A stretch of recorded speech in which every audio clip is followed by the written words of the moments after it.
Good afternoon, everyone. Sean Duffy here. I'm with Nick Daniels. He is the president of NATCA, the union that represents our air traffic controllers. As you all know, we're going through a shutdown right now, and in that shutdown, government employees don't get paid. And what I think is critical, especially for us at DOT, is that our air traffic controllers aren't going to get paid during the shutdown. And so just to give you guys a little history, they were paid about 10 days ago, and in that paycheck they got 90% of their pay because most of that pay period fell into September. But they just got notice yesterday on what their pay is going to be for this coming Tuesday, and they got notice that their paycheck is going to be a big fat zero. And so as I've traveled around to talk to the controllers, there's great frustration. There's anxiety because as any one of you look at the expectation that a paycheck comes in, and then you plan for that, and you pay your mortgage, you pay your car payment, you put food on the table. As these controllers come to work, they have to pay for babysitters, child care. There's a whole host of bills that Americans have that they anticipate that paycheck is going to come in so they can meet those bills. And the stress level that our controllers are under right now, I think, is unacceptable. Now, I want to be clear, there'll be a question about, is the system safe? And I would say yes, it is safe, because if we don't have enough controllers, if we have controllers that are more stressed and less able to do the job, we pay close attention to that, and we will reduce the capacity of airplanes taking off and landing, or we will cancel flights. And so you can and very well may see delays in the system, but that's because our priority is you getting from point A to point B and getting there safely. I'm less concerned about you getting there on time. I want you to be safe. And so as we have seen over the course of the shutdown, what we're day 23, 24, we've had different areas of the airspace, different TRACON centers and towers that have had staffing shortages, and then in certain regions of the country, we've seen delays. And it's not been one place, it's been moving throughout the airspace. I've asked our controllers, please show up for work. And those who do show up for work, I thank them. They're great American patriots who come to work every single day knowing that they don't have a paycheck going into their bank account, even though they're providing critical services to the American economy. So I thank them for coming to work, and I encourage them to continue to come to work as we navigate the shutdown.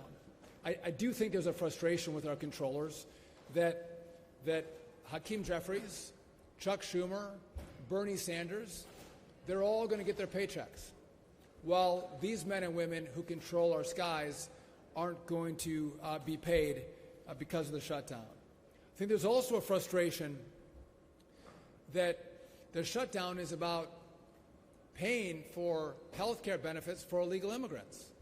I think our controllers, who again are great Americans, want their Congress to focus on America and Americans, and are asking the question, why is the Congress, why are Senate Democrats focused on health care benefits for illegals?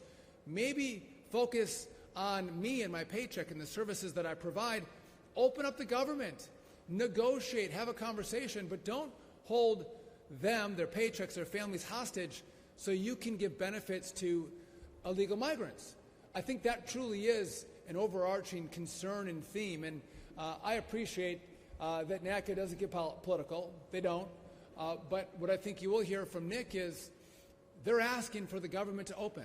They're asking for everyone to come together, make sure they all get paid, and then take the time to have conversations, to negotiate. But the answer is never shut down the government. The answer is open the government and then have a dialogue, come to a resolution. Try that approach before you actually shut it down and affect people's travel. By the way, I'm also concerned as we're coming into holiday season, we have more people using our airspace, more people taking flights.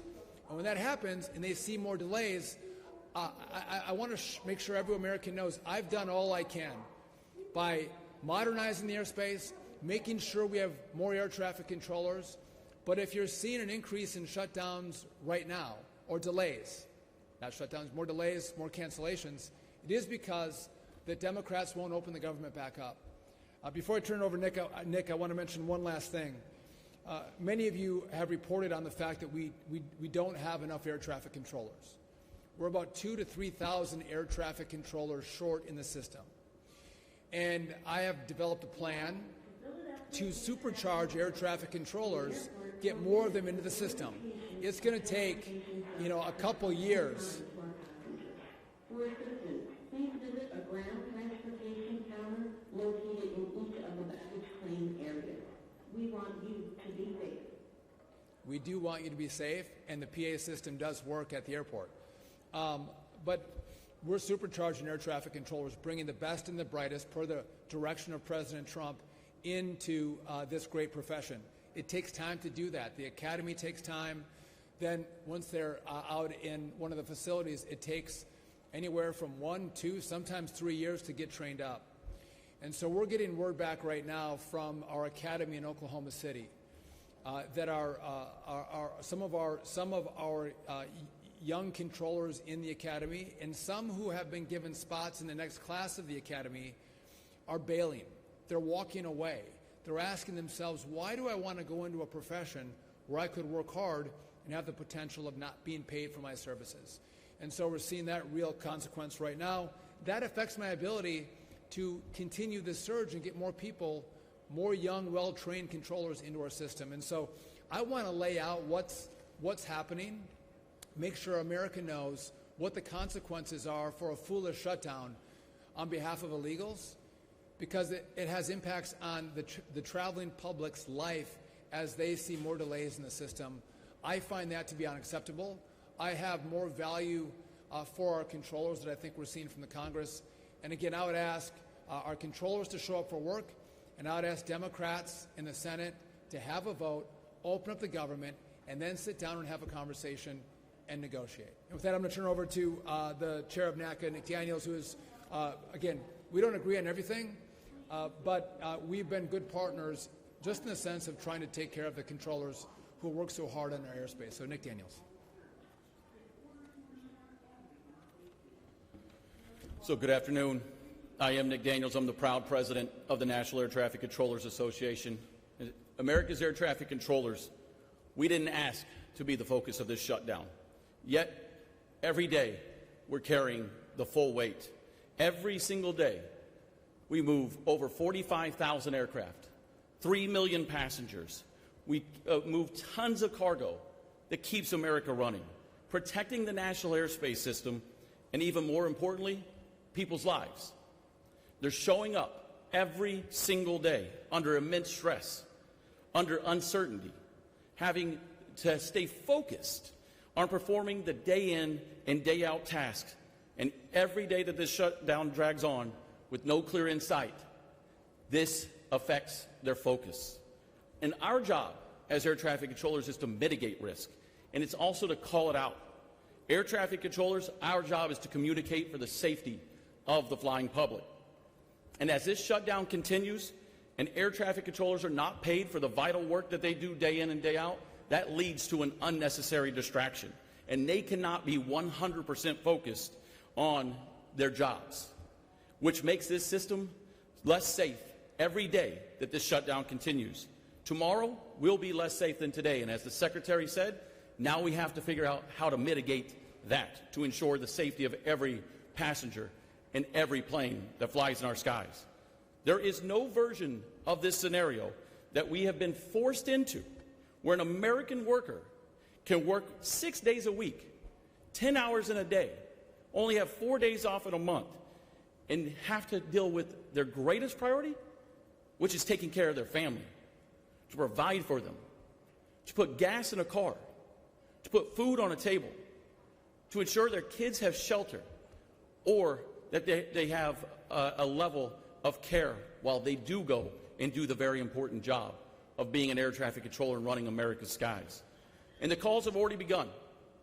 Air traffic controllers have called and said, I've picked up a side job. I go to my primary job on a day, an evening, or a midnight shift.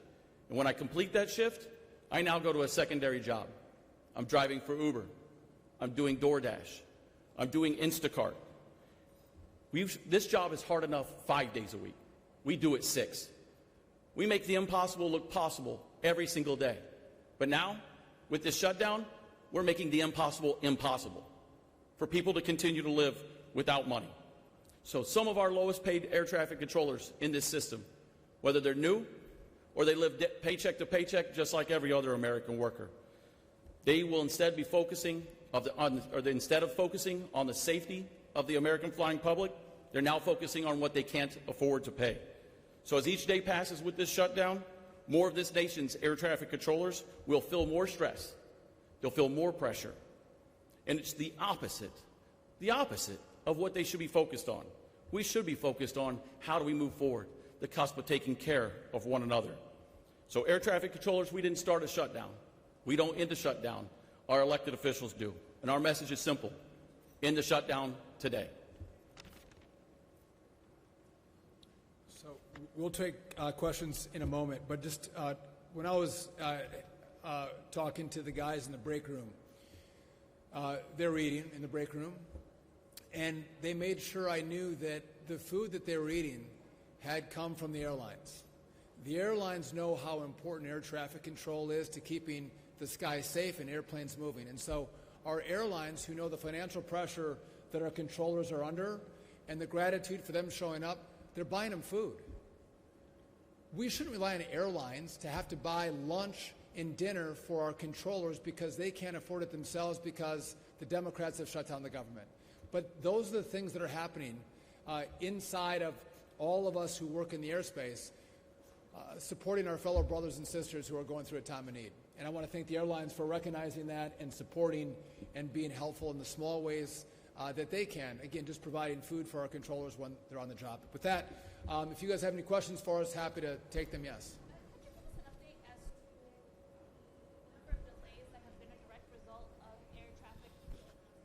So the question is, how many delays have been in relationship to air traffic controller shortages? And so it's different every day. So the average on a day is about 5% of our delays would come from staffing shortages with air traffic controllers. We've gone up as high as 53% of the delays have been because of staffing shortages. And that number moves every single day. Because as I mentioned before, we don't have one facility that's a problem every single day. It might be short one day, but then, it might be Chicago one day, it might be Atlanta another, it might be Newark a different day. And so it changes day by day, and so it's anywhere between that 5%, we're always been above the 5% in the shutdown, but as high as 53% of delays are from the staffing shortages. Yes?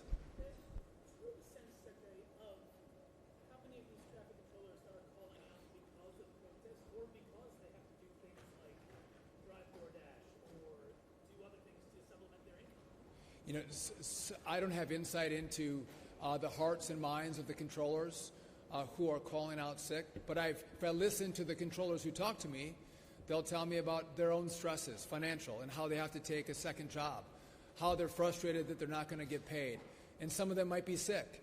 But I'm working close with Nick. We're driving a message. I want you to show up. I don't want to see Democrat shutdowns drive pain to the American people. I've asked them, please come to work, and I'm grateful for you to come to work. But maybe that'll be a post-mortem we can do on what happened there and why controllers made the choices that they did.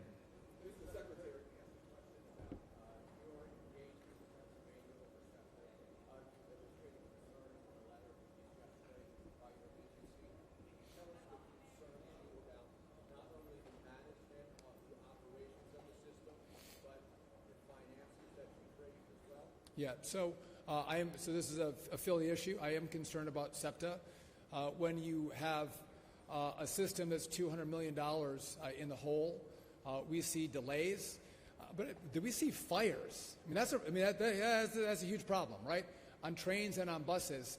And what's more concerning is that when you have a fire, we all know what a fire is, but the management will say it is a thermal event. What the hell is a thermal event? It's called a fire. So let's not try to massage what's happening. I've had good interactions with the governor. I've asked the governor to step up and lead, to fix the system, to provide the leadership and the money and the resources and the management to make sure that this system is fully operational and safe for the traveling public. You You can't get on a train or a bus and have a fire. That is a flashing light and a siren that significant changes need to be made.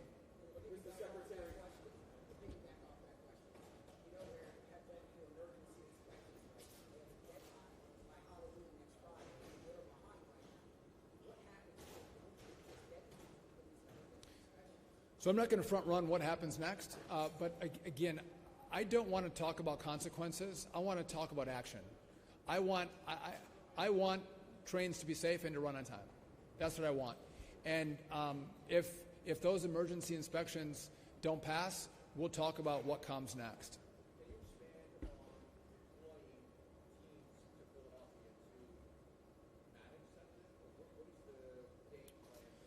So we don't manage your rail. We support, we provide assistance, but Philadelphia leadership, the state leadership has to step in. And by the way, the city works well because you have a system that can move people effectively and efficiently through the community. That's really important. And to make sure it's fully operational and well run is important to us. And we provide oversight, we provide tools, we also provide money. And so, again, what I want to see is the state and the city work together with us to have a plan to fix this system, and that takes engagement, that takes leadership. And so I hope to see that from the city and the governor. And if they're willing to do that, we're going to work with them. Because what I want is, I want a great system for Philadelphia. I mean, that's what I want. And if I can be helpful, I will. If I get resistance, we can be great friends or we can be really bad enemies. I think we should be in the friend business and serve in this community. Mr. Secretary, Justin Udo from KYW News Radio. You spoke very eloquently earlier about members of Congress and the Senate still getting their paychecks during this time. Are you still getting yours during this time? And if so, do you plan on stopping to stand in solidarity with workers like the workers that aren't being paid now?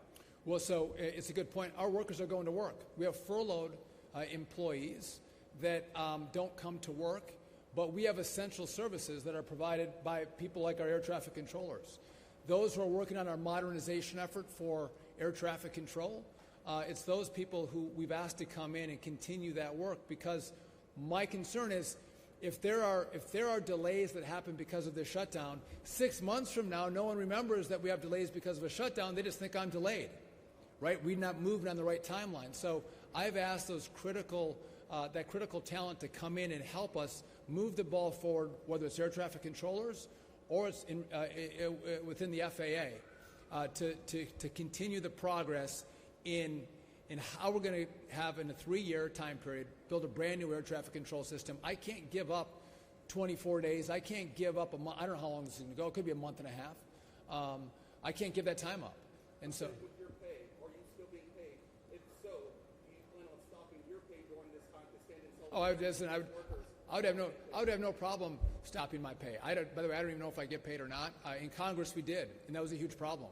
And we dealt with that because first of all, the concept of saying if you're part of government, and especially the Congress, especially the Democrats who aren't funding the government, I never thought it was appropriate that you get paid while the rest of the government does not. Now, if there's back pay, like air traffic controllers, they show up for work, they're going to get paid one day. Those members of Congress, they show up every day, they're going to get paid, but they should be delayed just like everybody else. So you're saying you would take the delay in your pay? Yeah, I would have no problem doing that, yes. How concerned are you, Dave Shepard, how concerned are you about funding running out for the academy, for training in the towers, and how much do you think we're going to see a big increase in staff outages as that first paycheck gets missed? Is there any evidence so far that controllers have engaged in improper sick outs today? So just back to the academy, we're working on the numbers right now. So we pay our students in the academy. They get paid to go to the 4-month school. They're not paid a lot, but they're paid so they can buy food and get to the academy. We help them with their housing. We're about a week to 2 weeks away from running out of money to pay those students, which will be cataclysmic for them. Our instructors already are not paid, and they're still showing up to teach. But again, the disruption that this causes of already seen young people drop out of the academy because they're concerned about going into a business where they may not get their funding. And so it's my job to let everyone know these are the consequences of the shutdown. And by the way, what's not partisan is the fact that we need a new system. It's not partisan that we need more controllers. So we're going to continue that work, but it's important to tell everybody this is the hardship that we're under right now because of the shutdown, and it will not be consequence-free in regard to the pipeline that I have in bringing controllers in. There's a lot of concern this weekend you can start to see really serious disruptions. Obviously, yesterday was 6.6%, but are you concerned to get that first paycheck that this could be? So I think it's a great question. I can't project what's going to happen with our air traffic controllers. I have told them to show up for work, to do their jobs. Nick has told them to show up for work and do their jobs. But I've also heard about the hardship on finding a second job when they already work, many of them 6 days a week as air traffic controllers. I've heard about gas. I've heard about childcare. I've heard about mortgages. I mean, we all look at each other and say, who can go without pay? How does that happen and work for them? And no doubt that puts pressure on their lives, their families, and so I hope that's not the case. I don't want to see any pressure applied to this shutdown because of air traffic controllers. But I can't predict the future. I know they're frustrated, I know they're angry, and I know they want their Congress to think about them and not illegals. I can take one more question. Did anyone else know? You can go again.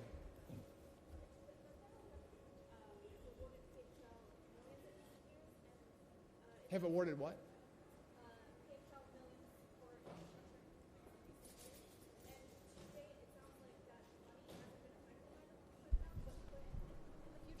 So just looking at kind of how the DOT functions, a lot of the money for the projects that we fund, that money is pre-funded. So when you have a shutdown, I already have the money in the door that's allowing me to continue with projects. Now, one of the issues is if I have staffing problems, that can impact my ability to get money out the door. And so it's not that the money's not there, it's that I don't have the staff in place because they've been furloughed to actually execute the agreements or do the oversight that's necessary by federal law for these projects. And so that can be an issue, but much of this has been pre-funded. Just on our air traffic control modernization, we got $12.5 billion in the big, beautiful bill. I need $31.5 in total. But we got a lot of that money up front, which is why we're able to continue to push forward in the modernization effort to make sure we have a brand new air traffic control system in this country.